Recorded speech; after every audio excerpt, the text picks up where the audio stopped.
It has been a dismal start to the season in oil country. Can the orange and blue turn their fortunes around on the West Coast to kick off a 3-game road trip? We get you set for the Oilers and Canucks on the Oil Stream pregame show. Hi, everybody. Welcome to the pregame show as the Edmonton Oilers look to snap a 2-game losing streak after a bad week and a couple of bad losses. One to the Dallas Stars, one to the Nashville Predators. Spoiled the weekend for some in oil country, dropping a 5-2 decision to the Preds. And here we are, Edmonton, 2-7-1 to start the year, taking on an 8-2-1 Vancouver Canucks team. How does it go? How does it go tonight? Can they reverse their fortunes? Does a visit to Rogers Arena undo all the bad that started at Rogers Arena on the 11th of October? We shall see. As always, you can join the conversation. Hit us up at the inbox, 780-218-9999. Or if you're watching via our YouTube channel, we appreciate you.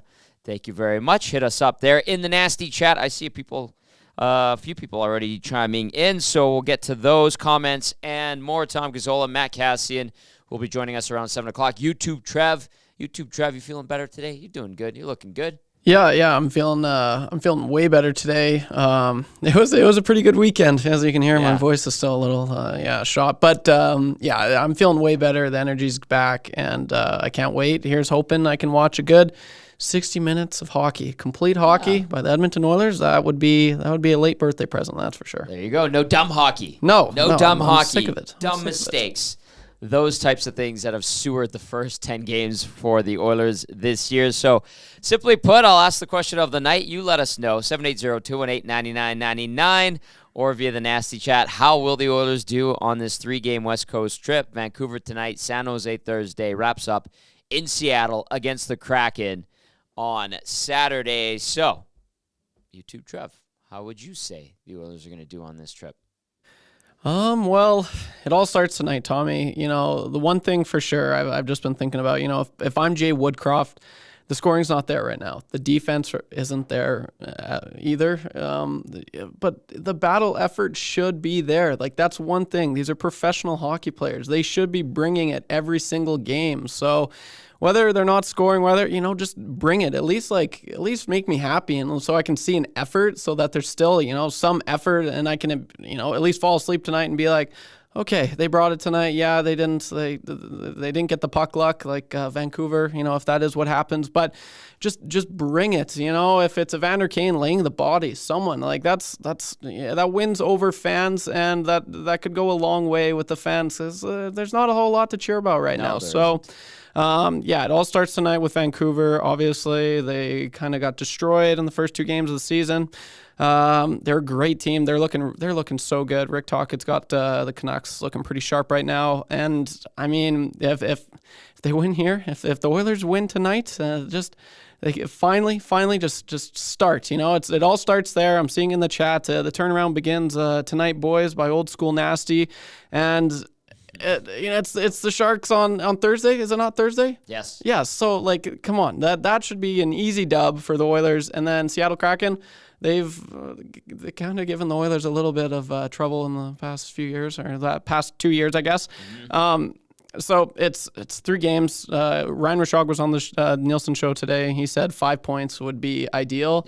Yep. 4 points would be also ideal. I honestly just want to see a complete effort, and just no slacking, back check, forecheck. That's all I want to see. Yes, get the paycheck. That's what right. I want to see. Earn Tommy. The paycheck. Yes. The Oilers take on a Canucks team that has not lost in regulation on home ice. They've won 2 straight at home. They're 4-0-1. Overall, the Canucks have won 3 in a row. They're coming off a victory on Saturday against the Dallas Stars, who the Oilers, of course, lost to on Thursday. They blanked Dallas 2-0. Meanwhile, the Oilers coming off that 5-2 defeat at the hands of the Nashville Predators, where they made a lot of egregious errors and just had a bad afternoon overall. Let's go into the inbox, 780-218-9999. This one says, Tommy, can't wait for you and Cass to begin the show. I had to put up with Bob and Mac T scolding Oiler fans for being critical of the team. Mac T's own words, it's not the job of fans and media to hold the players to account. Our only job is to support the team. Bob's show tonight demonstrates why our show is crucial. Yes, independent for fans to digest. Keep up the great work. Have a great show. Thank you very, very much for the kind words. Bob and Mac T know what they're doing. Those two know what they're doing. They're good friends of mine. I understand what they're doing. Maybe they're at wit's end too. So, different views. It's good to have competition. And we love those guys. So, yes, we'll give our perspective. Yes, we're independently owned. No, we're no allegiance to any team.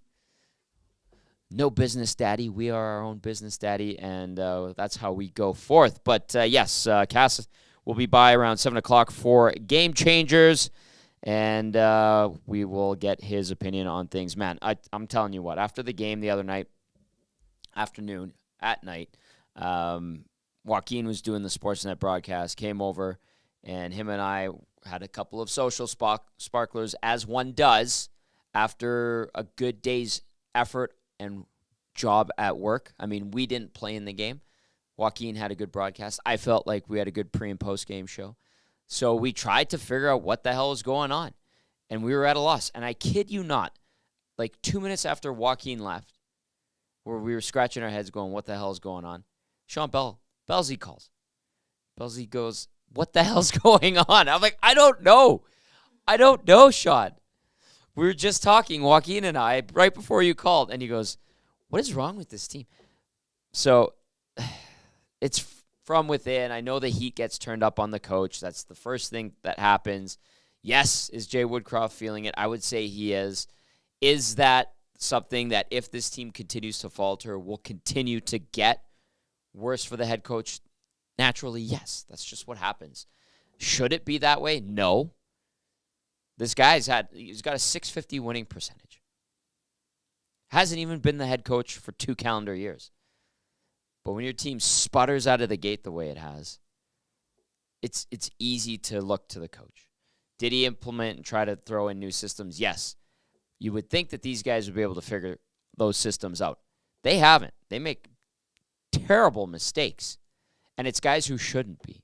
And that has plagued this group through 10 games. They do need a save from time to time. They really do. Their goaltenders' averages are terrible. And here we are. 2-7-1 after 10. Do they turn it around tonight? I don't know. I think that they can go 2-1 on this trip. I really do. Yes, you have to beat San Jose. But you have to either win in Vancouver tonight, snap the Canucks winning streak, snap their nearly blemish-free record at home at 4-0-1, and get some positive juju going. You can do it. You're big boys. They've done it. This group has done it. Yeah, they started tonight. They totally can do it. And Dusty referred to this earlier today, and he said it was in January of last year. It was the Oilers against the Los Angeles Kings, and I think there was about 3 or 4.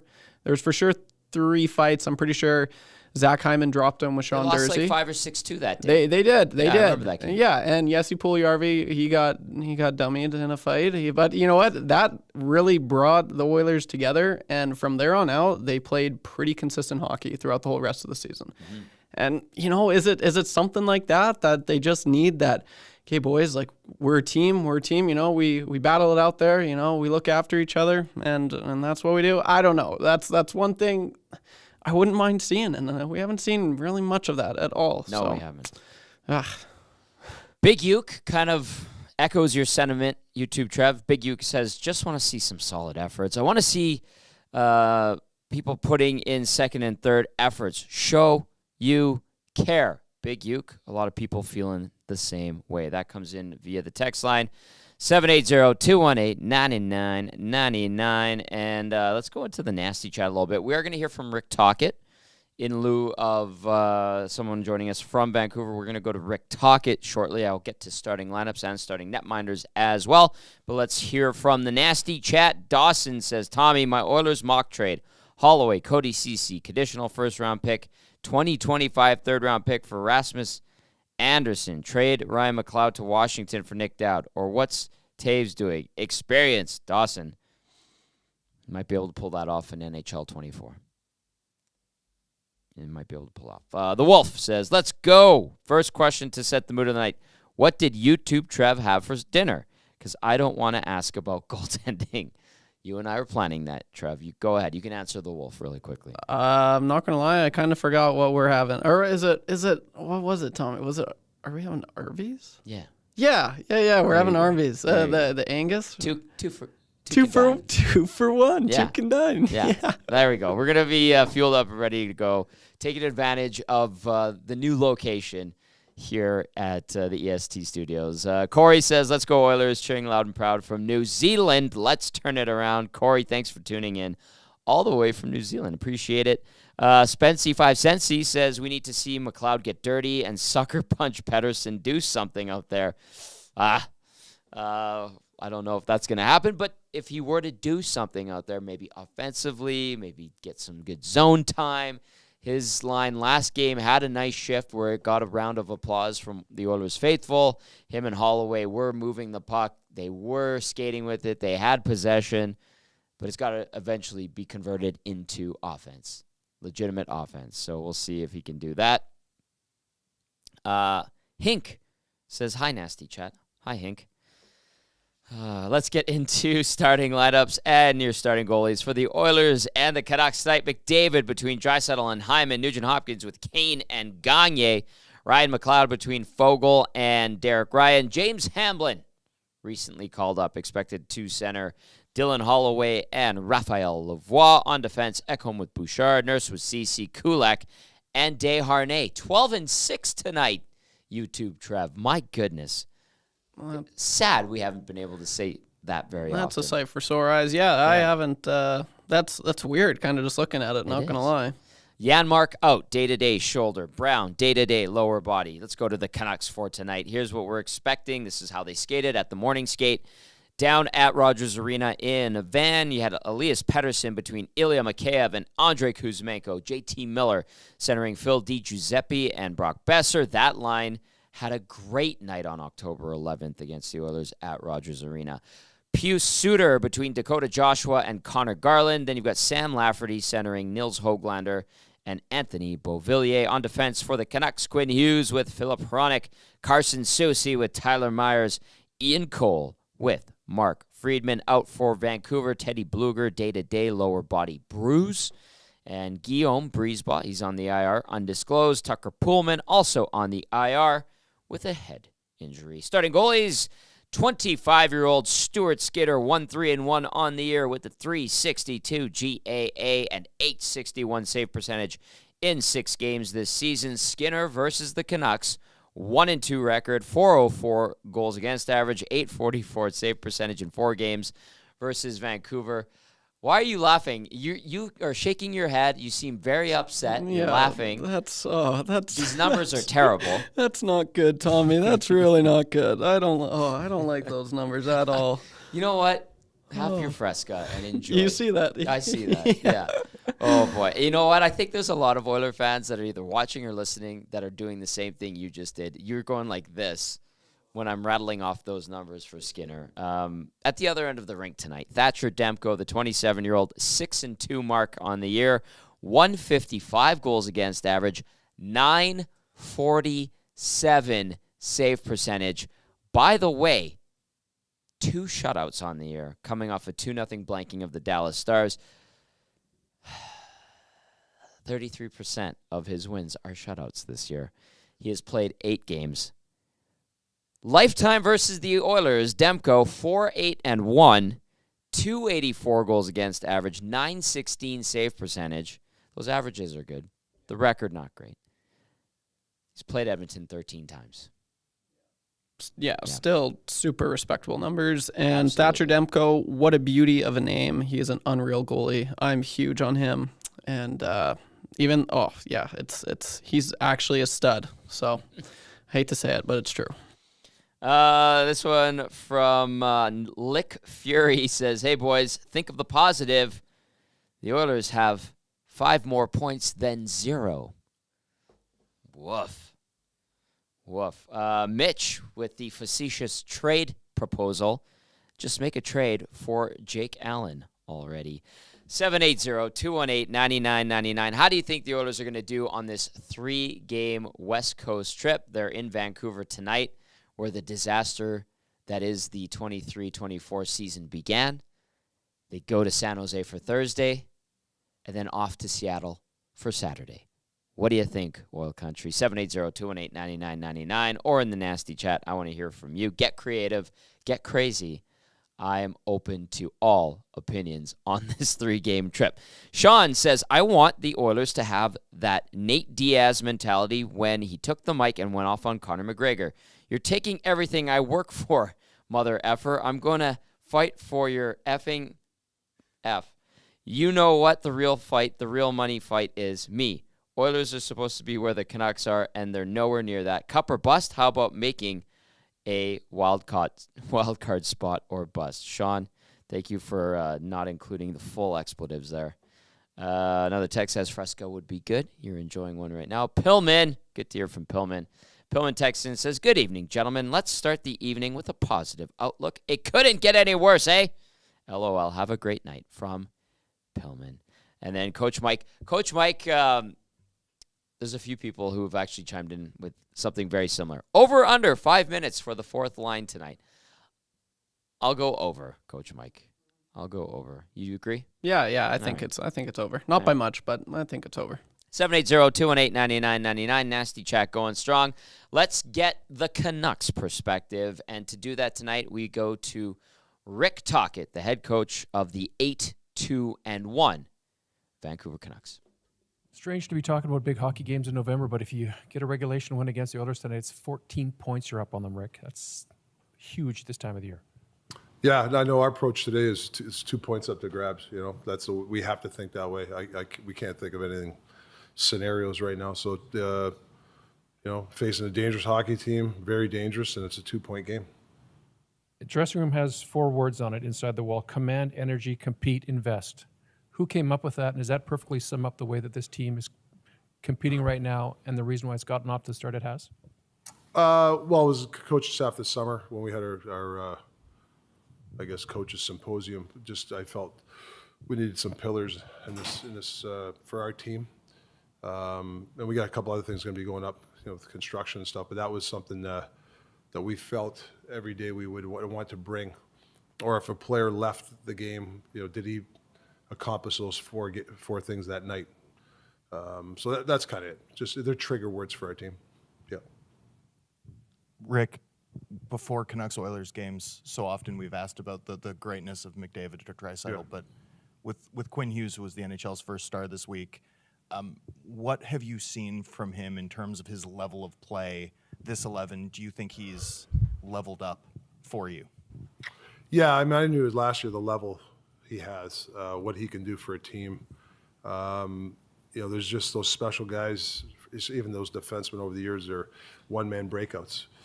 We have our breakout plan, but sometimes he goes out there and he just does his thing and gets the puck out. I don't know what he does half the time, but it's pretty damn good, right? He's still in our structure, don't get me wrong, but his wheeling ability or his ability to cut back and then find a player against a forecheck that's structured, it's a pretty amazing feat. I mean, obviously him walking the blue line, his getting his points, but just the way he breaks the puck out is something that there's the Makars of the world. Those guys are just Heiskanen. They're just so special of doing that, and it could break down your forecheck. With Quinn early in his career, whether it was Tanev or Tucker Poolman or Jordy Ben, Luke Shen, there was a tendency to put him with a bigger sort of prototype defensive defender, and sort of since you took over and maybe a little bit before, whether it was Ethan Bear or now Phillip, it seems like maybe a guy who gets him more touches sort of works well. How do you view who he's best suited to playing with? Yeah, obviously, whoever plays with him wants to give him the puck as soon as possible. I mean, when he had Juleson with him, they were pretty effective. I mean, and then obviously teams are going to counter, so we have other things we can counter with. But I feel, obviously, big defensemen that can stop cycles are great. But I think Quinn and especially Phillip, they defend with quickness and intelligence and with puck possession, which is good, just as good. So, those guys got a great chemistry, and they have the puck on their stick a lot. And they're quick at defending, especially those cycles. A lot of good has happened in these first 11 games. Is there one thing specifically that stands out to you that's impressed you the most? I think the mindset of the team. I mean, there's a lot of games left, and we're not, like I said to you guys, we're not too high and we're not too low. I think for me, is every day is a different day. Whether we've had a bad game, like maybe not the greatest game, or we've had a really good game, the next day, I don't know, it just seems they're the business-like approach. And I give them a lot of credit. It's been like that for 2 months. But I don't see the highs and lows around here. And you feel good about yourself, confidence-wise. But the next day, it seems like guys get back on track really quick because it goes either way. Sometimes you can get a little too roller coaster, and I haven't seen that with this team. You guys win that first game 8-1 against these guys, and a lot of people thought then that, look, this is a one-off in both directions, potentially. Yeah. Could you have imagined 11 games in that both teams would be where they are right now? I mean, I can't say from their side. Obviously, they're a great team, and they'll sort it out. But for us, I think it's just, like I said, I know it's a cliche, but every day is a different day. Like, the next game, obviously, they had a lot of chances against them, and we held the fort, so we had a little resolve. I just think we've improved every day on our mindset and in the way, obviously the system, and I get it. But for me, it's our thought process. I really like the way we're thinking the game, or we're thinking our next day, whether it's practice or our meetings. It's really business-like. First time we've seen Bluger out there with the group. How encouraged are you by that, and does that change his timeline at all here? Well, I mean, now, he comes off, he'll talk to the doctors and trainers, see if there is any pain, and if that lessens, obviously you increase the workload in practice. But adding a guy like him in your line of intelligence, obviously his penalty kill is obviously outstanding. Defensive awareness, and just his overall gamemanship is something that it's huge for us. So I don't know how many more skates, but he's getting close, obviously. Is there a chance he gets in on the trip? I don't know. I have to talk to the doctor. I don't know if he's off that day to day or the week to week, but he's right there. Put it that way. Phil DiGiuseppe continues to play in that top six role. I'm curious, how quickly can you develop momentum when he's doing what he's doing on the forecheck right now for that trio? Yeah, I mean, he knows his role. That's why I like Phil. He knows his role. He's a part of the puzzle on that line. He knows he's a really good forechecker, obviously.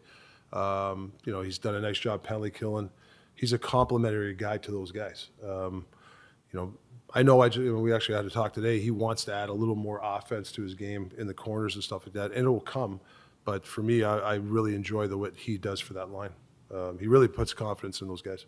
With that trio, what seems to be clicking so well from last season compared to this season? I mean, it seems like they're at another level from what we saw at the end of last year. Well, I think they embrace the role they're in. Whether it's checking, whatever the word is, but they're I think every day. I think Millsy drives it, and Bess actually too. Is they watch video every day.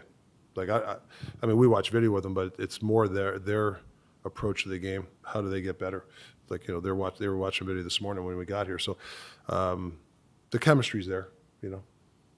You mentioned last year when you took the job that on the ice the team didn't talk so much. The communication wasn't there. Fast forward this year, playing a more cohesive game. How has that changed, just the on-ice communication? Well, I think where to go on the ice helps, but obviously talking is a big part of for me, and we're getting better. I don't think we're there yet, but we still have to, when the pressure hits, to talk.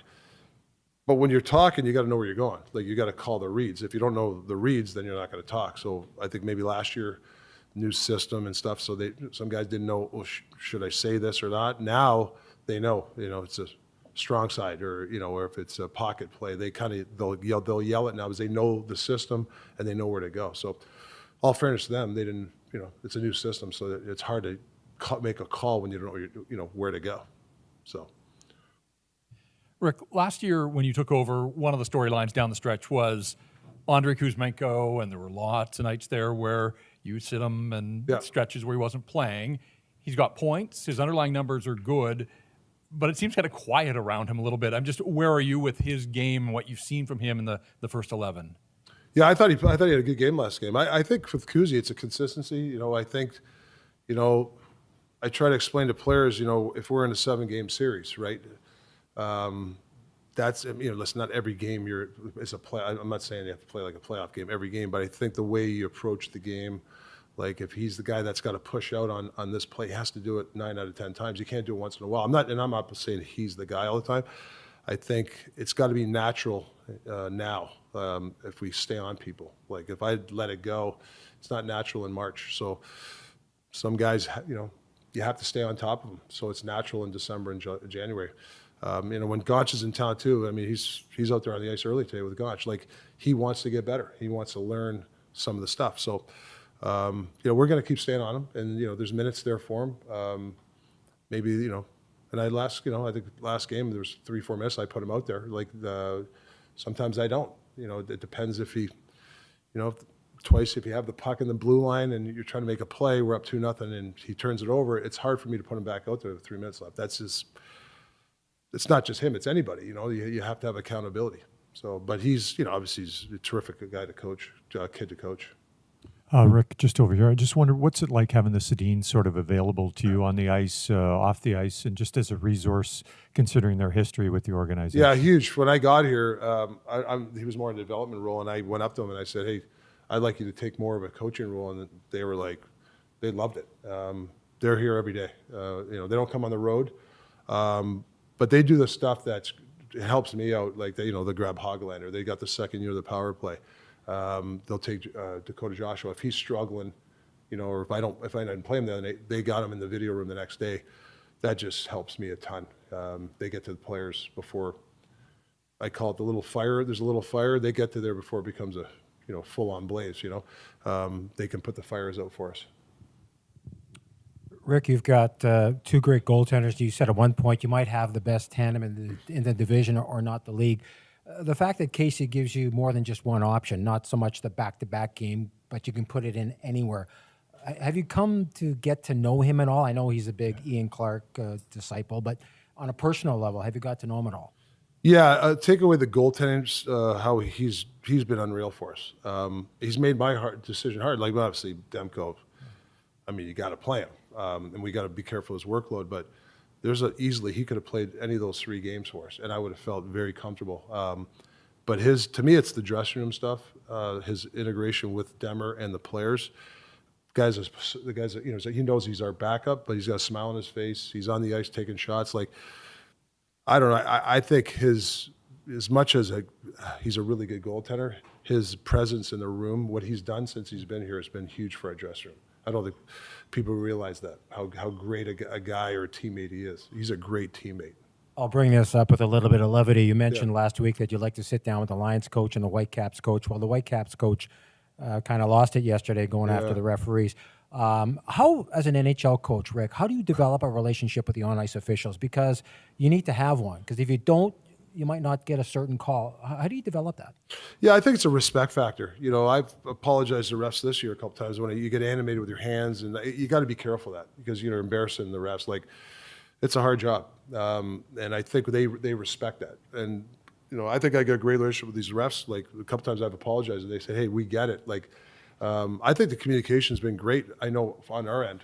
I'm not trying to get brownie points, but I think the refs have been great communication. It's I think when coaches get mad is when they don't want to talk or they don't want to explain themselves.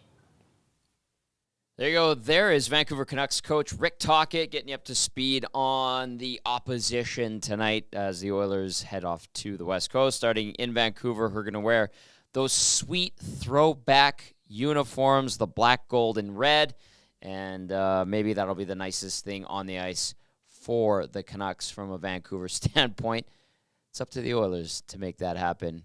Do we trust them? Well, as Hontario Mom said in the nasty chat about a minute ago, I'm not even excited. I feel more anxious and dread. And then Kevin follows up with samesies. Hontario, samesies. I feel ya. I feel everything that Oil Country is feeling right now as the team continues to struggle. 2-7-1 the Oilers are against the 8-2-1 Vancouver Canucks. You can hit us up in the inbox, 780-218-9999, and of course via the nasty chat if you're watching on our EST YouTube channel. All right, let's bring in the big boy, our analyst former NHLer Matt Kassian for Game Changers, which is always brought to you by RE/MAX Elite. Damon Bunting, RE/MAX Elite to be more specific. Damon Bunting, consistent, top-producing realtor in Greater Edmonton and among realtors in RE/MAX. He and his team would love to help you find that right home or make the move from your current home. He's community-driven, understands what it takes to make a difference in our city. Check him out on DamonBunting.com or visit his Instagram at DamonBunting Real Estate. And Cass, good evening to you, sir, as we get set for those Oilers-Canucks tilt tonight. Are you feeling the dread that Ontario Momes is feeling, or where are you at right now after the last couple of days? I got some nerves, Tommy. I got some nerves. Just especially if we look back, the way this whole regular season kicked off was against these very same Vancouver Canucks, and it didn't go so well. No. So yeah, I got some nerves because I look at how Tocchet has the Canucks playing, and they play a style that when the Oilers are playing well, they on occasion have trouble with in terms of the pressure and the work ethic and the tenacity that the Vancouver Canucks have been playing with this year. So yeah, I have some nerves to it, Tom. You got to have some nerves if you're a fan right now. Yeah. In the 2-3 days since the loss to Nashville, have we come up with any other solutions for this team, or are we still scratching our head going, what the heck's Still wrong? scratching our head. I mean, have you seen some quotes come out of the locker room about, how the answer has to be in here and we're responsible for it? And it's like, well, yeah, that's it at this point, Tom. Yeah. It's like you can't, you can't blame the system, you can't blame the coaches, the only people that you can blame are the players and the players themselves. The only people that they can blame. Can't blame the refs, can't blame the coaches, can't blame the buildings, can't blame the ice, can't blame the schedule, can't blame your stick, can't blame your skates, can't blame your shin pads. Like you got to blame yourself. Each and every single guy, except for maybe Warren Fogle, who probably can look at it and go like, "Yeah, I'm doing pretty good. I'm all right now." Yeah. he's like the only one. There are a few others. Sure. Sam Gagner too, since he's been here. And Yes. there are some guys who've done some okay things, but from top to bottom, it's like, no, the answer has to be in that dressing room. As I've said multiple times, beyond words, it's however you want to say it. Beyond, words don't matter. Put up or shut up. Show. Don't say. Whatever, however you want to describe it, Tommy. Any of those metaphors. Any of them. Any of them. Nick in the North says, tenacity. You can't teach that. Well, this team has shown it something. Can you coax it out of them? Kind of. But the problem, the way you coax it out of guys is you have to have your top guys doing it. Right. Like your best players have to be the guys. It's not just the coaching. The coaching can get guys there, but I think that's a longer process. Like if you're teaching a Holloway that he has to play a little bit more, physical and gritty and defensively responsible, like that you can coach some of that into it. But the high effort tenacity, no, that starts from the guys that are out there on the ice the most. You have to see that drive, that motivation, and that's what pulls guys along. Yeah. All right, let's get to number one on Game Changers tonight, as always, brought to you by Damon Bunting RE/MAX Elite. Number one, Cass, incoming pressure. Deal with the pressure. I wouldn't be surprised if Vancouver starts with a 2-1-2 tonight in terms of forecheck when they are able to. So heavy pressure, aggressive pressure on Edmonton's defense, starting to try to turn the puck over. Listen, when Vancouver played Edmonton at the start of the year, Edmonton's defense just threw pucks away, turned pucks over, lost battles when under pressure. And Vancouver's going to look at this team and see that this is a fragile team right now that is struggling. And they're going to say, if we turn the heat up on them and we make it really, really difficult for them, they could completely crumble, because it's what has happened over and over to them this year. So for Edmonton Oilers defensemen, you have to be ready for the pressure. Now, aside from a few guys like a Joshua, like you're not just getting run over all the time. Like I know Pettersson threw the one hit on Cody Ceci early in the season, but it's not like he's going to scare you from being physical on you. However, you're going to be hearing footsteps and that the pressure is going to be right there. Like, you have to be aware of the pressure. You have to do what you can to shake it, and you have to make good decisions with the puck.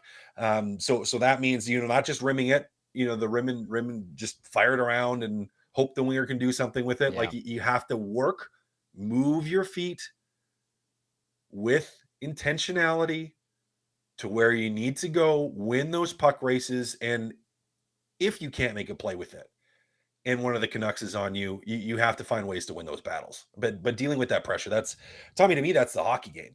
Right. That is the hockey game, is how do Edmonton's defensemen, well, there's more to it, but the core of it is how do Edmonton's defensemen deal with the pressure of the Canucks, because they are going to be all over you. VR Montenegro, via the nasty chat, says we need a goon to just show up and dummy someone in a scrap, and says Nuge could be that goon. Nuge. Yeah. Nuge. Well, maybe. Goon Nuge. Maybe. The thing is, Tommy, is like, is anyone going to respond? Because it's like you had Kane do that the other day. Yep. And I mean, maybe that elicits a response. Maybe, I don't think you just need a goon Nuge. You need someone to hit someone from behind. maybe not hit someone from behind. Don't do that. I don't know. Yeah, maybe not that, but like two-hand someone in front of the other bench and start a line brawl. Maybe that, like, so their person's, because I don't actually want anyone hurt, but no. I mean, the funny thing is you mentioned that, Tommy, in the back of my mind, in a stretch of games like this, I'm just jumping someone and trying to start a brawl right in front of the benches. Like, if we're down like this and trying to make it a line brawl, like, I'm probably going to my line mates and say, hey, doesn't matter. We get kicked out, grab somebody and let's go. Mm-hmm. Like, just to pull out some kind of emotion on the ice. I mean, that probably would have happened about 3 or 4 games ago, but different league now.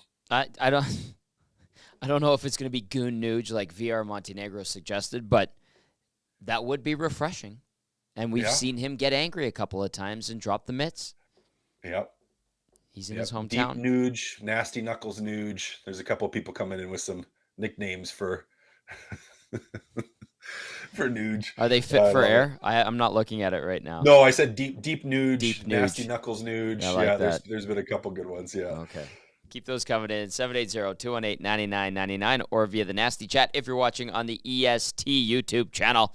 Thank you as always. Number 1 on Game Changers was incoming pressure. Number 2, parallel sticks. Cass, tell us why. Don't take stupid penalties. Keep those sticks on the ice. Those horizontal sticks when your stick is parallel to the ice.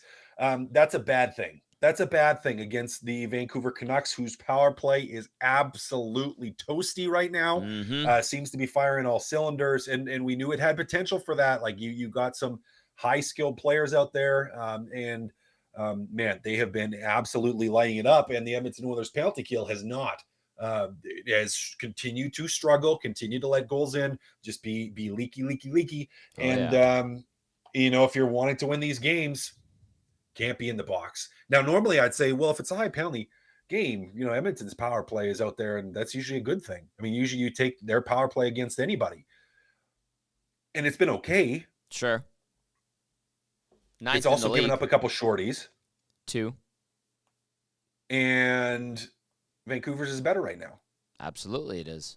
So, you know what, where normally we can't, most teams I'd be like, yeah, let's just power play game great all night. But with this team right now, I mean, I just can't say that that's a good spot to be in. So really have to watch the sticks. It's a type of game, Tommy. It's got that feel to it, I think, heading in, where you really, really can't take any like offensive zone penalties. Right. Like, I mean, if you have to slash a guy and he's going to score, sure. You got to hook a guy, he's on a breakaway, whatever, you take a penalty, sure, fine. Save a goal. Yeah. But offensive zone penalties are a huge no-no today. Well, Kane had one the other night or afternoon, and I was just like, that is terrible. 200 feet away from his own zone or his own net, and killed the momentum. The special teams battle tonight, Cass, you alluded to it. People wondering where the Oilers are at on the power play and on the PK, where the Canucks are at.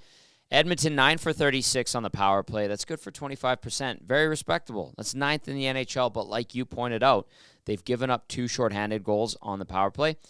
The Canucks, meanwhile, 12 for 40 on the man advantage, 30%. That's good for 4th in the NHL at this point. No goals allowed shorthanded.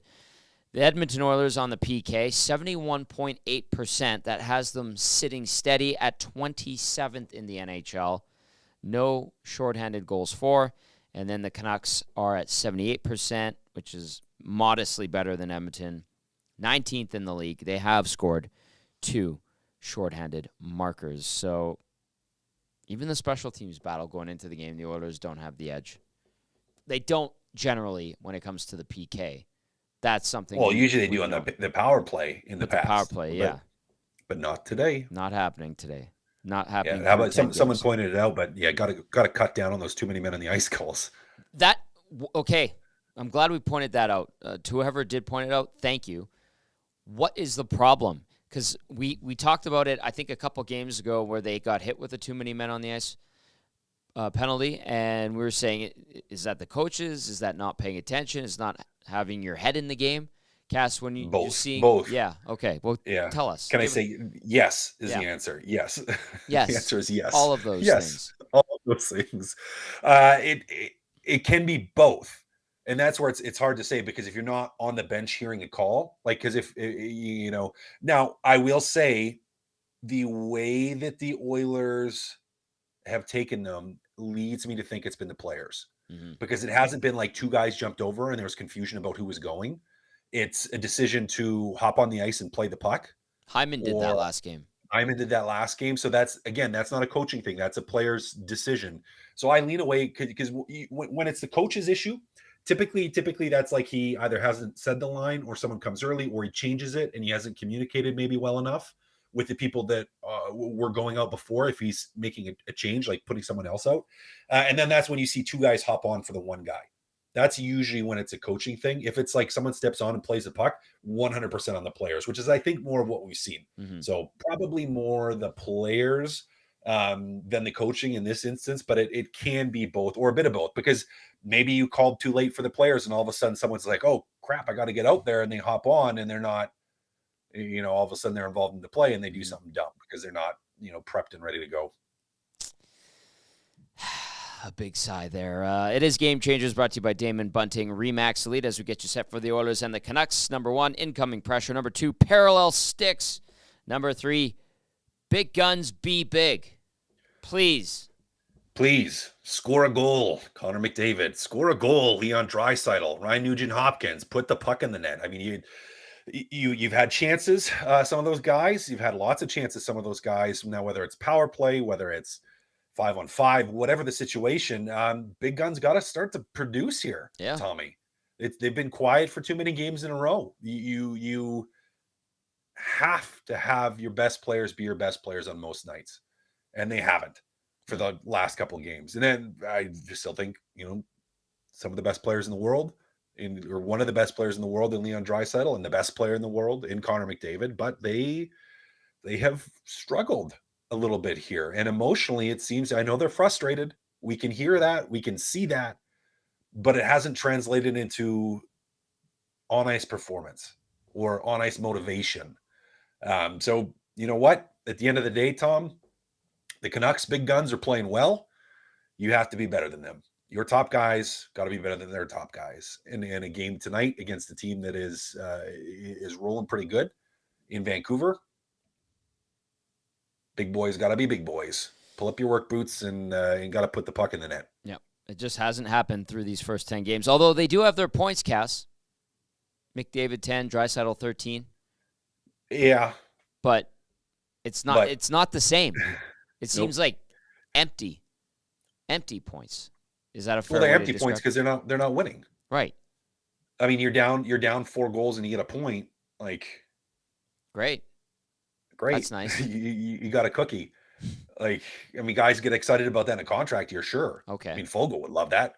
Yeah, but I mean, he'd be happy. Sure. But I mean, who cares about just the individual points? And they got to score goals. Again, they've had opportunities to put the puck in the net, Draisaitl in particular, and it hasn't gone in. And it's been at moments that have been pretty key moments in the game. Yeah. Yeah, absolutely. Big guns be big. That was Game Changers. Cass, let's dip into the nasty chat a little bit here. Some thoughts coming in. Carmen says, Tommy and Matt, do you think Skinner will get the whole week? Based on what Friedman and Merrick said on 32 Thoughts, it seems they are handing the reins to Skinner for now. Well, plans change. I would say probably. If he has a stinker of a game, well, then they're probably not going to do that. But if he plays how they'd like him to play, then sure, they probably want to run with it. But we'll see. I mean, this is still, Tommy, we're still so moment to moment. That's what they like to do. And yes, sure, we'll hand you the reins, but the leash is still very short because this team is fragile and we don't know what we're going to get. And the organization right now doesn't know what team they're going to see on the ice. Thomas in the nasty chat says, the problem is inconsistent lines and line mates and rolling 11 forwards. We have seen 11-6 this year, sadly. We've seen a lot of 11-7. The rarity that is 12-6 will occur tonight, Cass. What would you say to Thomas about the inconsistent lines and line mates thus far through 10 games? Yeah, well, we've seen it before. Last season when they had success where there was that same inconsistency and they were just fine. So I don't think that's the main issue. Now, at times, do I think they would benefit from more rolling lines and getting some of the bottom six involved? Yeah, I think that would be beneficial at times. I do think that would help at times. And I think when we've seen them at their best, they're more able to do that and get everyone involved, and then everyone's rolling and everyone's feeling good. And we see really good teams that are able to do that. But I don't think that is the sole fault. I mean, I'm not looking at this and going, oh, this is just line chemistry. And part of the reason you've had to throw the blender out so much and trying different people with different people is because you've just been flat. So you're like, well, you got to try to find something that works here. So, I mean, has it been a little bit of a problem? Maybe. Is it the core problem? I don't know. I don't think so, Tommy. All right, back into the nasty chat we go. This one says, for Christmas, I'm buying Nuge some foil and asking for Kassian to come out of retirement. That's from the Wolf. Dawson says, can we get Matt Kassian, Rafi Torres, Zach Kassian as a line? I would pay millions in a Donald Trump voice. That one from Dawson. You've offered your services a few times in the last few years. Hey, they know where I am. They know where I am. They know where you're at. Yep. Yes.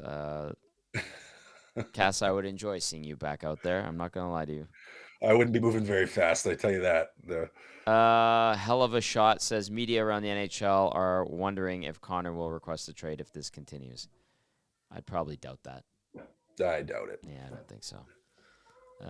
This one from Calvin says, crash the net. Let's get some garbage goals from the bottom two lines. Get the emotions going. Cass, if you are looking at those bottom two lines, you're looking at Ryan McLeod, you're looking at Dylan Holloway, you're seeing donuts across the board, you're seeing them, not always playing a ton.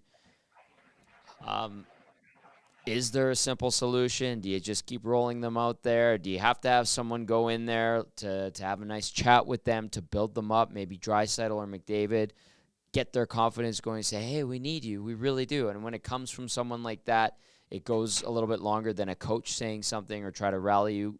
What would you say, Cass? I won. Close the door. I won, Daddy. Congrats. Who was that, Cass? That was my middle daughter, Oh, Kelly. that's She adorable. won a game she was playing, apparently. Maybe that's good luck for the Oilers. Maybe it is. Yeah. Maybe it is. Yeah, they'll have to start YouTube interrupting Travis every pumped time. up back there. Yeah. Oh, man. I kind of think to that prior question of, does, going with the mixing up the lines and going with the 11-7 and switching things around, how does that affect? I think, the way you build those guys' confidence is that you give them opportunity.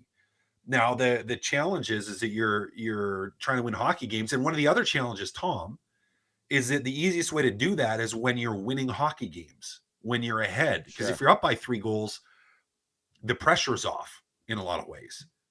When you're up by 4 goals in the third period and you're like, okay, hey, we need to get these guys one, and there's 45 seconds left in a power play or 50 seconds left and there's a whistle for whatever reason, Well, yeah, you can pull your top guys off the ice and put them out there and try to reward them a little bit. Like it's so much easier to build confidence when you're winning than it is. And that's why losing is so hard. One of the most difficult things with it is like, well, now your role players aren't playing as much. You're having to roll your top guns out because you're trying to score goals and catch up, and you're chasing and you're chasing and you're chasing. And you can't get those guys out as much. And when you do, you're squeezing the stick because it's like, you can't make a mistake in that situation. So the best way to build their confidence, Tommy, is to start winning hockey games. The best way to build their confidence is to be up 2 or 3 goals and then to be able to roll the lines and get everybody out there and get everybody involved. That's the answer to me. Because, I mean, you can't just sit them down in a room and have someone pat them on the back and tell them everything's okay. Like, again, to go to the words only mean so much at this point. I mean, say whatever you want, but it's show me on the ice. And as a role player, it's like, well, you can tell me I'm valuable as much as you'd like. You got to show me I'm valuable. Right.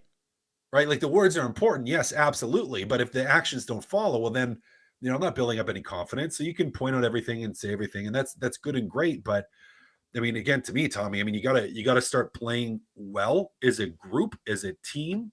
You got to start to win hockey games. And then, that in and of itself is going to build that confidence for those guys. Have you seen any spark in those bottom 6 guys, in those young guys, that you can be like, all right, maybe it's coming? When Gagne came, I mean, I thought like the Calgary game, the Heritage Classic game, I thought there's a couple little moments. Holloway just about scored in the one. He had a great, terrific chance in front of the net. And I was just like, oh, he really needed that. That would have been so good for him to get that. There was one there that I hoped he got. But there haven't been a ton of moments, Tom, because there hasn't been a ton of opportunity. So, if we look at last game, like all those bottom 6 guys, the fourth line guys in particular, I mean, they're like 5 minutes, 6 minutes. So what are you going to do? How are you going to contribute? And how are you going to even stay warm? I mean, that's like you're going, if you include period breaks and timeouts and stuff, you could be going like 30 minutes between shifts. It's incredibly difficult to have any kind of momentum and any kind of confidence. I mean, you're just in like, no, I don't want to say pure panic mode when you get back out there, but you're just trying to get warmed back up and not screw up. And that's not a way you build confidence and improve your play. No, it isn't. Derek Ryan waxed poetic about that when Jay Woodcroft came in. He didn't hold back. And he talked about that exact thing. I think Warren Fogle has also touched on it a couple of times here and there. Yeah. So that's fair. And I wonder if Woodcroft has lost that a little bit. Well, I mean, we're seeing it in the minutes dispersed. Yeah. All season long. He went to McDavid, Draisaitl in what, game 2? Game 1. Game 1. 25 minutes Wasn't into it the game season. 1? That's right. That's yeah. right. Sean texts in, says, how about Oilers bottom 6? Someone lay the lumber on somebody. Barzell axe chops D'Angelo on the head, and it's only a $5,000 fine and 1-game suspension. Do something. Show you, give a you-know-what, and let's go. That's from Sean. I don't want to see anybody get whacked on that. That was bad, what Barzell did to D'Angelo. And I know D'Angelo's not the most likable player in the NHL by any means, but I agree with Sean on do something. Be physical. Do it within the rules, but don't smack a guy in the head with your stick. That's just stupid. No. With that being said, if they're down 3 goals, 4 goals tonight, go blow someone up. Yep. Start a brawl. Yeah. Do something. Yeah. Yeah. I don't think, like, you don't want to take, and someone mentioned earlier, it's like, yeah, their power play is pretty good. We talked about that in Game Changers. Penalty kill's not very good in Edmonton. No. We talked about that as well. So yeah, don't go take a dumb penalty for no reason. But yeah, if you're down a whole bunch of goals and you need to go blow somebody up, go blow somebody up. Yep. Try to do it inside the rules. But I mean, if you start a brawl, you start a brawl. I don't mind watching brawls. Yeah. This one comes in, says, our goaltenders are lost. Come on, guys. We knew this all summer. Sad. Do you agree that they're lost? No, like I still, and everyone still just jumps on the goalies and high danger scoring chances. And that's the dumb thing about analytics. Like, so I get analytics or can be great. They can be useful. They can be helpful. Absolutely. But where people are just like, well, look at the high danger scoring chances percentages of the Oilers goalies and they're bad. Yeah, they're bad. They're bad. Yeah. Because you can make a first save and have someone wide open in the back door, or it can be a 2-on-1, again, pass to the back door, and you're sprawling, diving, trying to make something happen. And it's just like, yeah. There's a difference in danger level in high danger scoring chances. Fair. There's a difference in level. Have the Oilers goalies been perfect? No. Have there been some goals you'd like to see back? Yes. Have we seen, Tommy? And here's a legitimate question, because there have been a couple goals, where we've been like, you probably would like that one back. Absolutely. Have we seen one yet this year where we're like, oh, that was bad? Yes, but not as many as you would assume in a stretch of 2-7-1. So like one or two where we're like, oh, that was a bad goal. I'll point to gotta have that one. The first goal against Nashville. I don't know what Campbell was doing. But so he pushes too far over. But at the same time, you had a whole bunch of other stuff that happened. So it's like it wasn't like it wasn't like, you know, he's putting his glove, like going to glove it, and he just misses or bounces off his glove and goes, like, they have still been hockey plays. Like, there haven't been any horrible, I don't think. Well, and so it's just, I don't know, it's too easy of a cop out. Yeah. And to me, it hasn't been the goalies, it's been the players in front of them. That's what I was just going to say, is so many times this year on the post-game show, you and I and Gager and Belzy have discussed that guy missed his assignment. That guy missed his assignment. Oh, by the way, that was a terrible giveaway. Yep, when it got to the goalie, he was SOL. There's been a couple where I was like, that's on Stewart. Oh, that's on Jack. But most of them are those very many dominoes, cascade of mistakes, compounding mistakes, and then you're like, well, saw that coming a mile away because it was mistake in front where the forward was supposed to be, mistake where the D-man was. And then, oh, look at that, backdoor tap in. Or pass across the middle, no chance, it's in. Or shot on net, goalie makes the save. I'm thinking of I think it was the first O'Reilly goal where Darnell Nurse didn't even tie him up, and he just nicely careens the puck into the net. Yeah, like what are you supposed to do? Yep. If you're the goalie in that instance, so there's just nothing. There's nothing. It's been a disaster. Cass, fantastic stuff as always on Game Changers. I look forward to catching up with you on the post-game show and have fun playing. You guys are playing video games with the girls right now? Is that what's going on? I don't know what they were doing, but the middle one won at something, and usually your big sister beats her, so it was must have been pretty exciting. Go celebrate, pal. Thank you. Yeah, I will. Talk to you later. There's our game analyst, Matt Kassian, with Game Changers, brought to you, as always, by Damon Bunting, Remax Elite. Go check out DamonBunting.com or visit his Instagram at Damon Bunting Real Estate if you're looking to get into the market or looking to sell. Go check out Damon Bunting. Great dude. Bunting family, excellent family, great people, and he is someone who can happily help you out. All right, let's go around the National Hockey League really quickly. Only 4 games on the sched. And the other 3 are already underway. One of them just about to wrap. And the Bruins are in Dallas right now, midway through that game.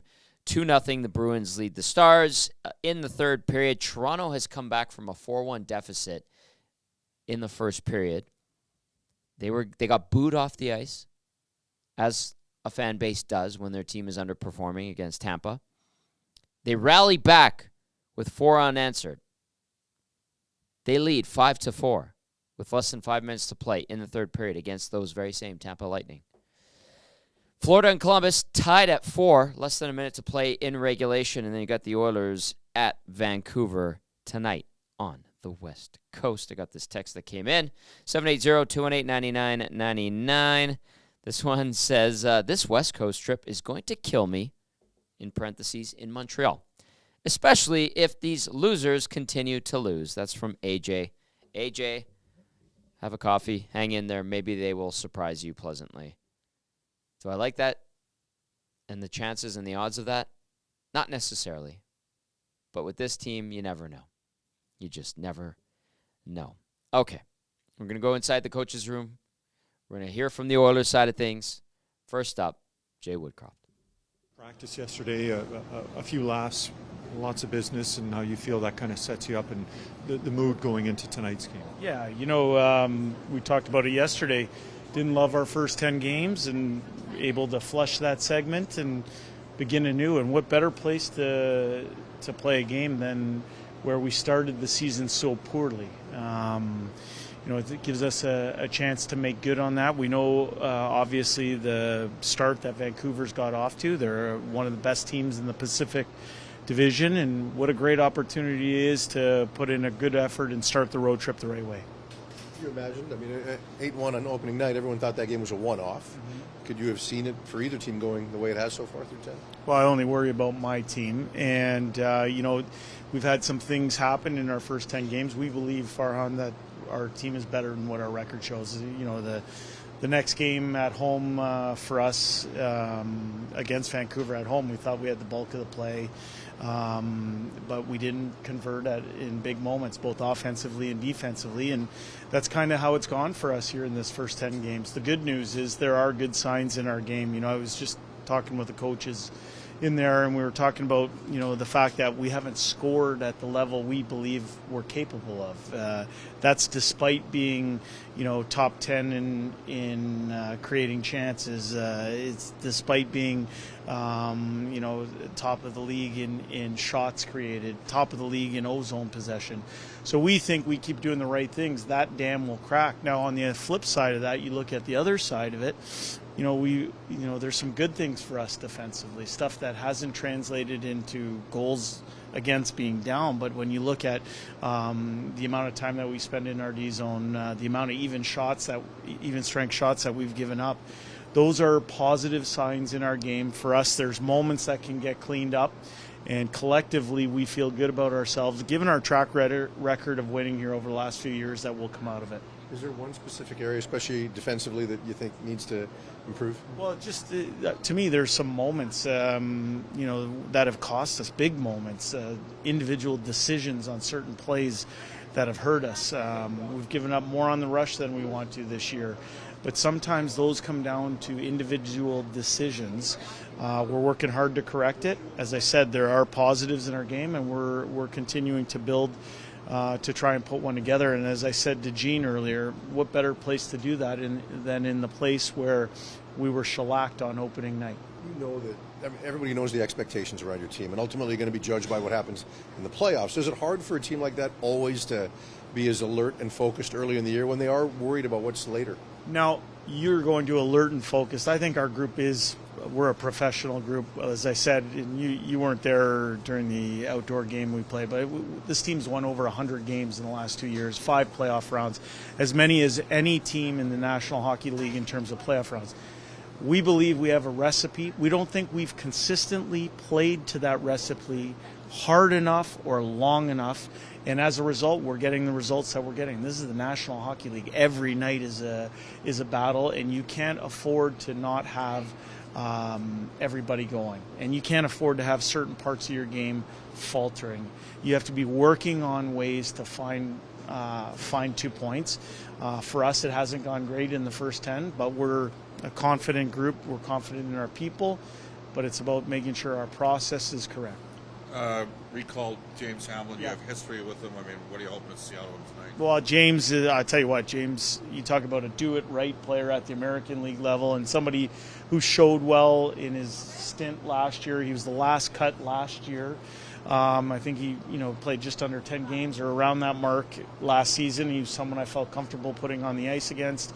Obviously, being born and raised in Edmonton, he bleeds Oilers. He's a proud individual, plays the game the right way, and we're excited that he's up here, and that gives us an opportunity to address 4 lines tonight, which we haven't been able to do in a long time.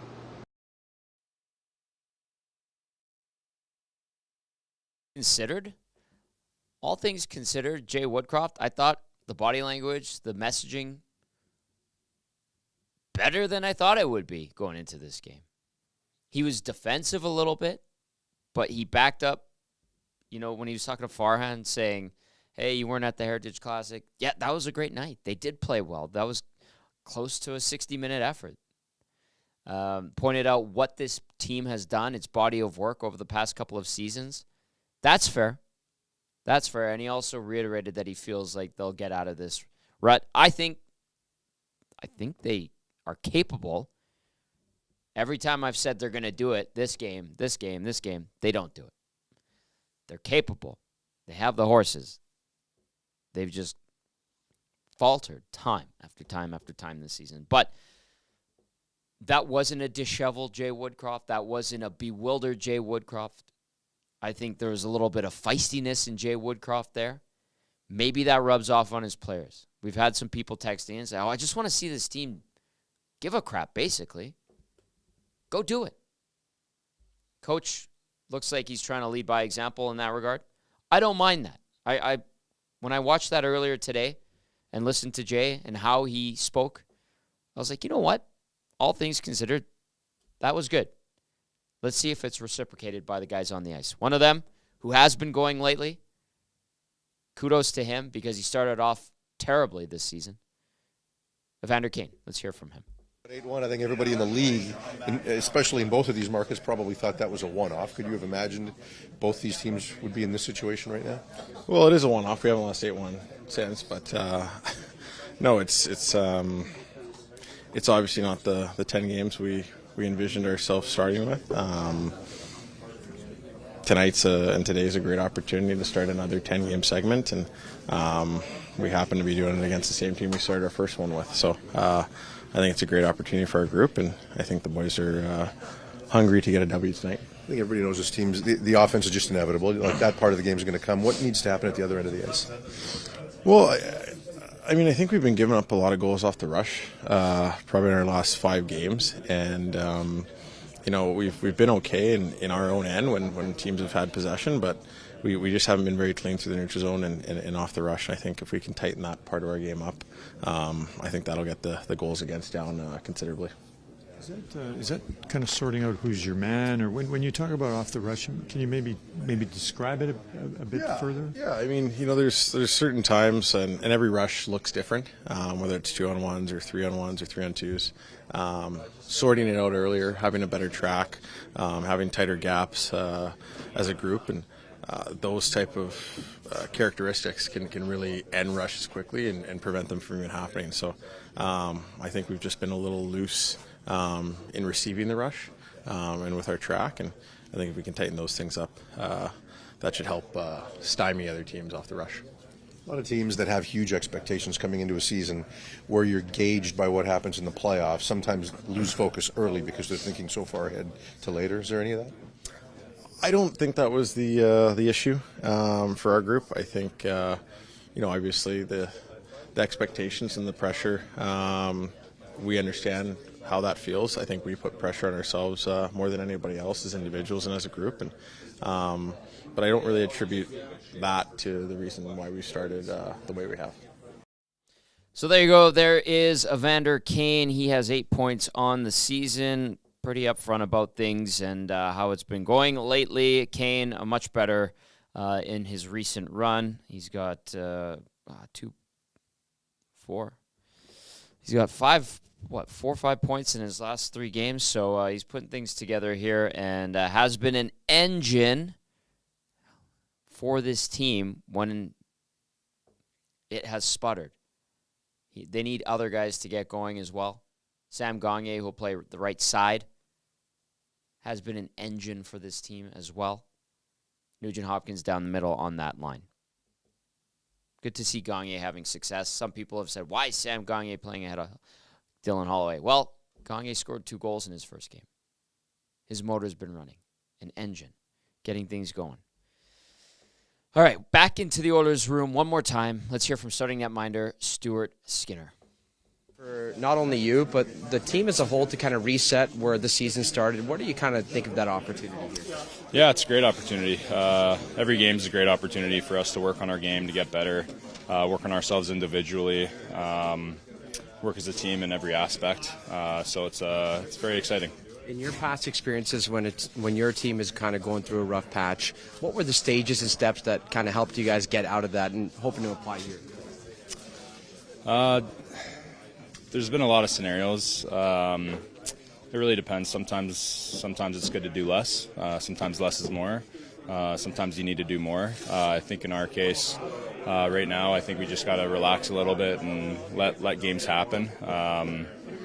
I think that we're a great team in here. I think that we know exactly what to do in pretty well every scenario, in every case, and I think we just gotta remember that about ourselves. One of the things Jay said yesterday, he said it's very noble that guys want to do more when things aren't going well, but in many ways he'd like everyone to kind of do their own job, for lack of a better term, and then that way maybe is the best way to kind of get the team going in the right direction. Absolutely, yeah. I think it's funny like how sports work, especially hockey. Sports like this, it's a team sport, but you have your own individual jobs that you got to do collectively. So it's a very interesting thing. But I agree with that. I think all of us, if we all do our job to the best of our abilities, I think we give ourselves a chance to win every night. I know there's a lot of focus on goaltending. From a goaltending perspective, what needs to change in front of you guys to create a better situation for you? To be honest, that's not really up to me to decide. I leave that in the coach's hands. But these guys have been doing a great job. Like, I got to make some saves, especially timely saves, and I'm looking forward to doing that tonight. At the risk of sounding like a silly question, how does one hit the reset button as an individual and as a collective? For me, I played a little bit of the switch on the plane ride over here. Went out for a nice dinner with a few of the guys and just really enjoyed some sushi. You got to get sushi when you're in Vancouver. But I think just being in the moment, I think, is very important to kind of resetting, because we can think as much as we want about the future and about tonight's game, but we have no idea what's going to happen tonight. And same with the past. The past is over. Can't go back there and change things. So just being in the moment and really enjoying each other, not being too stressed out about kind of what's going on, and just have some fun and make James Hamlin laugh like I know how. So Which game did you play? I played a little bit of Assassin's Creed, played a little bit of Mario Kart. There's a few games that I play on there, but yeah. I'll ask you about the start. I know you don't want to go back, but when that happened, that first game of the season, I don't think anybody expected it was more than a one-off. Could you have imagined both teams would be in the situations they are now since then? Yeah, it's kind of a tough question. Like I couldn't have told you after that what would have happened. I think that was a one-off. I think that was just a really tough game by every individual for the Edmonton Oilers. After that, we got a lot better, and we're continuing to get better. So it'll be fun. Yeah, it's a very good opportunity for all of us. All right, there was Stuart Skinner with a bold-faced lie, saying that the guys in front of him have been great this year. That is not true. Good on him for taking the high road and saying he needs to make a save more here or there. That's how you handle that question.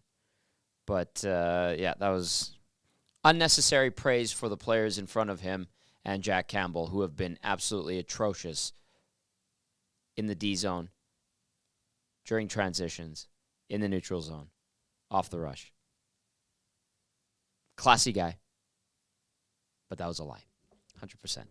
100% lie. Skinner starting in goal tonight for the Oilers. It will be Thatcher Demko for the Vancouver Canucks. The Canucks wearing their retro uniforms, the black and gold with the skate logo. That'll look great. If you're wondering how Skinner's doing this year, well, not great. 1-3-1, 362 GAA, 861 save percentage in 6 games this year. Again, not all his fault. Lifetime versus Vancouver. Skinner 1-2 record, 404 goals against average, 844 save percentage in those 4 games. At the other end, the aforementioned 27-year-old Thatcher Demko, 6-2 mark this season, 155 goals against average, 947 save percentage, 2 shutouts already this year for Demko in 8 games. Demko versus the Oilers, 4-8-1 is his record, 284 GAA, 916 save percentage in 13 career appearances versus Edmonton. Lineup-wise, tonight for the Oil, McDavid between Draisaitl and Hyman. Nugent-Hopkins between Kane and Gagne. McLeod with Fogle and Ryan. Hamblin between Holloway and Lavoie on defense. Ekholm with Bouchard. Nurse with Ceci. Kulak with Desharnais. 12-6. A standard, traditional 12-6 for the Edmonton Oilers today. No Janmark day-to-day shoulder. Brown day-to-day lower body. Vancouver tonight, Elias Pettersson between Ilya Mikheyev and Andrei Kuzmenko. JT Miller centering Phil DiGiuseppe and Brock Besser. Pius Suter between Dakota Joshua and Connor Garland. Sam Lafferty with Niels Höglander and Anthony Beauvillier on his flanks. On defense for Vancouver, Quinn Hughes with Philip Hronik. Carson Soucy with Tyler Myers. Ian Cole with Mark Friedman. Out for the Canucks, Teddy Bluger, lower body bruise. Guillaume Brisebois, IR, undisclosed. Tucker Poolman, IR, head. So there are your lineups tonight in this Oilers-Canucks matchup. YouTube, Trev, you got anything for me? No, I'm kind of just, I just, you know what, You what's look like really you're debating something. in Yeah, your like, mind you know right what's really bothering me? Like, I was just kind of on Instagram, and I see Martin Pospisil. He's a draft prospect. He's just a prospect. He played his first game the other night for the Calgary Flames, and he scored in his debut. And, right before that, it was Connor Zary. They call him up. He was a first-round pick, I'm pretty sure, a few years back, and he also scored. You see Matthew Nyes, in his first game, I'm pretty sure it was his first game in the playoffs last year, he scored. If it wasn't his first game, it was his second or third. And then I was just looking at this Matthew Petraw guy. I'm pretty sure that's how you say it. I heard about it. But this guy, he's kind of just lighting it up. Round 2, 54th overall, 22nd in the 2022 NHL draft, man. And it's just like when are the Oilers gonna get like that kind of luck? Like Raphael Lavoie, we call it. Yeah. It's not even luck. It's not just just like when go you're. do it. Yeah, just go do it. Like I can't remember the last time the Oilers call someone like a young prospect that comes up and makes a difference. Like the Josh Currys of the world back in, a few Curry. Yeah, like what a reference. I remember he scored in his debut. I'm pretty sure it was against Ottawa a few years back. He laced him up with Connor that game. And then who's the captain for the Condors right now? Brad Malone. Brad Malone. He set up Zach Kassian for a goal. Like a lot, it's stuff like that. I'm just kind of really getting frustrated at Tommy right now. When is that going to happen to the Oilers? That's one thing that I feel like would go such a long way with the team right now and just what they're dealing with. I don't know. And every other night I see first goal in his first game. It's like, what the heck? What are we doing? Or what are the Oilers doing? I don't know. So I just had to get that off my chest quickly. All right, couple texts. We're going to hear from the Canucks right away, just really quickly as well. Justin Texan says, my U9 kids have better body position at the goal mouth than Nurse did in 3 separate occasions on the same guy. Fair comment, Justin. Sunny D says, you guys all say we have arguably the best top 6 in the league. Fair. Our goalies are what they are. Our D, however, we have 3 bona fide NHLers, a 3-quarter Viking, and 27-5 third pairing, or 3-4 Viking and 27-5 third pairing. 25, if wasn't a high draft, probably wouldn't be playing in this league. If so, he's a bottom pairing at best. 2 is absolutely a train wreck from the blue line back. Can't even make slingshot pass back on power play breakout. Overrated and don't care much how offense he brings. We don't need it. Sunny D popping off on the Oilers blue line. 780-218-9999. Also the nasty chat. We'll get into that. But first, let's go into the Canucks locker room and hear from the captain, Quinn Hughes. Tonight, as you guys look to build off what you've been doing here with a divisional opponent. Yeah, you said just keep building. We've been playing good hockey. It's going to be a long year. We're going to have some really good nights looking forward to, some good nights and some bad nights, and just trying to limit the bad nights and try to stay consistent as we possibly can. And we're starting to get a feel, what kind of identity we have and what kind of team we have. So just trying to do that every night. How much pride do you guys take in making this building a hard place to come into, and is that part of the identity as well? Yeah, it should be a hard place to play, and but also in saying that, we should be hard to play everywhere. And with consistency, we're just going to try to do it every night, no matter where we are. Congratulations on being named the NHL's first star of the week. I think the rest of the league is starting to realize what the people miss, Mark Evan Rust, that you turn into an elite defenseman. Does it mean much to you being named the first star? It's a nice honor, I guess, but it doesn't mean too much to me, honestly. I think the season, how we started, means a lot to me. We all came to camp early, and it's been a lot of, I don't want to say pressure, but over the last couple of years, the way we started, and for our group to come out and kind of be resilient in a sense, and I take a lot of pride in that, I would say. Quinn, it's interesting. We're a month into the season. The regulation win tonight, you go 14 points up on the Edmonton Oilers. It's pretty big at this time of the year. Yeah, it's massive. It's something that we've been trying to avoid and have had the last couple of years. And for us, Edmonton's a really good hockey team, and they're very capable of going on a long winning streak. I think last year they finished the year 18-2-1. So they'll never be out of the picture. And as for us, it's so early in the season, you can't be thinking about anything, the points or standings too much. Just trying to be consistent and find your identity every game. And yeah. I know the obvious answer to this question is the wins, but starting the way that you have, what do you think has been key to get you off to this start? I think you can just feel in the locker room, guys are committed. They want to win. We're not playing loose hockey. We're not playing selfish hockey. Guys are on top of people. They're playing how the system's designed to be played.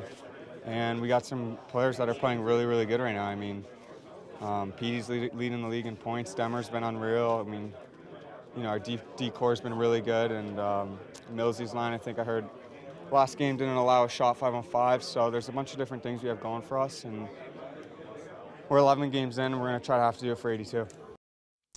There is Canucks captain Quinn Hughes off to a great start this season as he leads his 8-2-1 Vancouver Canucks into action today against the Edmonton Oilers. Hughes thus far 16 points, 4 goals, 12 assists, plus 14 through 11 games. YouTube Trev shaking his head over there. That's a rough one. Let's get to a few texts here. Mikey, I like this text, Mikey. Thank you for sending it in. Devin Dubnyk, great goalie prospect, got hung out to dry just like the Oilers goalies this year. He went on to be a damn solid goalie. Maybe if his early career wasn't destroyed, he would have been even better. Play defense, play the body, give a damn. Mikey, well said, man. This one from Paco. Paco, reading Jay Woodcroft's body language, says, Woody looks like he hasn't got much sleep the past couple of days. I feel for him, yes, but a little bit punchy still today in his pregame availability. Another one says, honest, Woodcroft is a good coach, but he is a perfectionist, and perfectionists will always have a shelf life in any situation. We all listen to him for a while, then people start to turn him out. That's our problem now. Tune him out. That's our problem now. We need someone who can wake them up. We need someone who can lead them into battle. This is not happening. So that's suggesting a coaching change. But that's after that's a year and a half of Jay Woodcroft. I don't think that's the right move. That's just me. Jasmine says, I feel good vibes today. We need to redeem ourselves with these Delulu Canucks fans. Jasmine bringing the positivity to the pregame show. Jen, via the nasty chat, says, they have to play more than 4 minutes a game, though. I believe that's in reference to the bottom 6 and the fourth line. I agree. The joke earlier in the show was what's the over-under on the bottom 6 and the fourth line. It was 5 minutes. I'll go on the over, and that's me being positive, like Jasmine was. This one says, how many Oilers players have done a presser with a black eye this year? That's from Mark. 0. Cass was talking about that earlier. Kay says, come on, Connor and Dry. Lead us tonight. Can they do it? You're shaking your head. Maybe they wake up. If anyone's gonna do it, it's got to be those two. And they have to bring it tonight, Tommy. They absolutely have to. If it's not scoring, it just something. I was kind of talking about it earlier. Just Connor, play when Connor is. Well, just in the playoffs, right? He lays the body. That's and that really does get the guys going. And he doesn't play physical. The only time you see Connor lay the body or just make a hit is in playoffs. That, I don't know. But we were talking about it. He could be injured. Maybe that's why he's avoiding it. I think he's nicked up. I really do. Yeah, and he's like, oh no, I'm playing fine. But I don't know. Say that, yeah, I don't know if you are, Connor. He hasn't gone supernova yet this year. Yeah. It's definitely within him, but I don't know how banged up he is. We'll see. Maybe tonight, a perfect opportunity to start that. Throw away the first 10. Start it off where it all came crumbling down in Vancouver.